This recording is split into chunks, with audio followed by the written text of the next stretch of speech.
Hello, hi, mabuhay! Sawadee-kap, maayong morning tukon.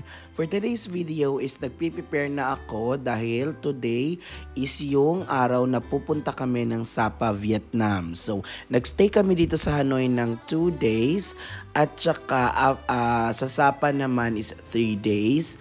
Ayan siya guys. So, nandito na kami sa waiting area kung saan namin aantayin yung sleeper bus. Ayan siya. And then, dahil 6 hours yung biyahe, so at wala pa kaming breakfast, so we need to buy something to eat. So, bumili kami ng banh mi. Bumili ako ng banh mi. Nagkakahalaga siya ng 25,000 dong. Ayan siya guys. Ito yung mga ilalahok sa banh mi. Ayan siya. Marami siya in fairness. And then, ano na siya, mabubusog ka na talaga. And then, nandito na ang aming sleeper bus. So, sleeper bus pala yung binobook papuntang Sapa. May van. Meron namang van. May mga ganon. Pero sa amin is, kumbaga, tipid trip. So, nag-ano kami ng sleeper bus. Yung kaibigan ko, yung nag-book nito sa Klook. So, yung nabayaran namin dito is 1,152 pesos. Kada isa sa amin, balikan na yon, back and forth na yon, 1,152 peso. Ayan siya guys. So, okay naman yung sleeper bus. Komportable naman siya. In fairness, medyo maliit nga lang yung space sa gitna. Pero sa higaan naman, hindi ka naman kakaproblema kasi okay naman siya in fairness, in all fairness. Makakatulog ka naman ng mahimbing. So, ayan siya guys. Rinay ko siya kung pwede ba. O, okay naman siya in fairness.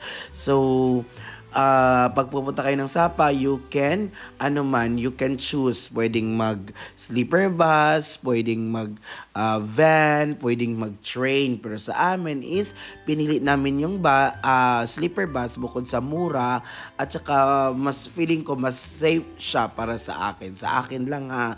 So ayan siya guys. So eto yung view sa labas. Malapit na kami niyan.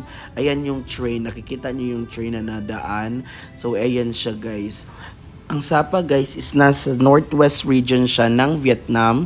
Kaya yung weather niya is malamig. So kapag pupunta kayo dito, alam niyo na ang gagawin. So ayan siya, dumating na kami sa aming hotel. Ito yung Pong Nam Hotel sa Sapa. So ito siya is nag-book kami dito for 2 nights, 3 days and 2 nights. Yung nabayaran namin is 2,468. Dalawa na kami. At take note, sa 2,468 is may breakfast na siyang kasama. Yan siya guys. So worth it talaga siya. If kung gusto nyong mag-travel na tipid yung hotel, Pong Nam is nice. Ayan siya guys. Ito naman yung Sun Plaza. Doon yung station kung gusto nyong pumunta ng Sun World Fancy Fun. And then, after namin nagpicture-picture doon sa Sun Plaza is dumiretso kami dito sa ano tawag dito?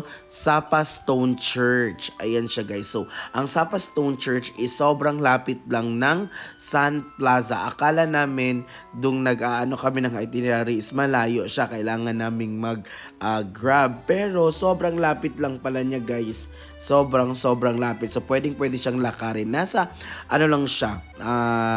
Nasa vicinity lang siya ng Sun Plaza na station. Ayan siya guys. Ito yung si Mama Mary. Ang ganda niya super kasi fresh yung bulaklak na nilagay nila, 'di ba? So ito yung Sapa Church or Sapa Stone Church. Maganda siya guys at alam mo talagang matagal na siya na simbahan. And sadly, hindi tayo pwedeng magpicture sa loob. Gusto ko sanang ipakita sa inyo kasi maganda yung sa loob. Kaso hindi talaga pwede. So, wala tayong magagawa dyan. And then, after namin doon is naglakad-lakad kami sa place kasi ito yung first day namin dito.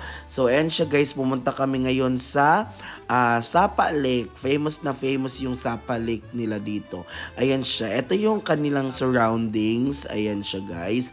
Sobrang ano siya, alam mo yung hindi siya kagaya sa Bangkok na super crowded. Ito okay naman siya, maraming sasakyan pero hindi talaga gaano ka-congested kumbaga. So ayan siya. Pero tourist talaga siya, tourist destination kumbaga. So napakaraming restaurants, napakaraming kainan na pwede nyong kainan, na pwede nyong hangoutan ng mga friends nyo. Super dami. Ang dami ding cafe dito guys. Ayan siya. Ito yung na-amaze ako sa Vietnam. Ang daming cafe, ang daming kainan. And then you know what, nakakita ko ng lechon. Ipakita ko sa inyo sa next video. So eto nga, gutom na kami because it's already anong oras na yan, is kumain kami dito sa isang restaurant.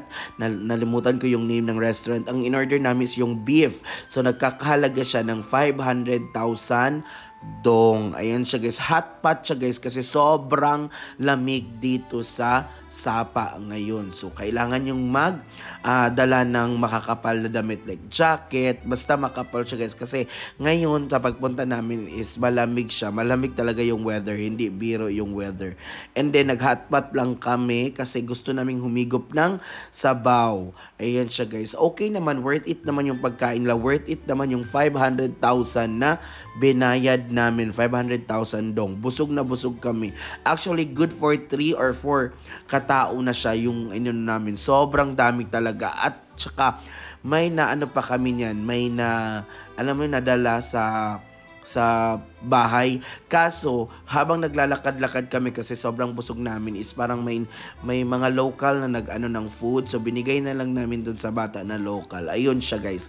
And then, maraming salamat pala sa pag-watch ng aking previous videos. Ayun siya guys, please don't forget to like, comments, and subscribe.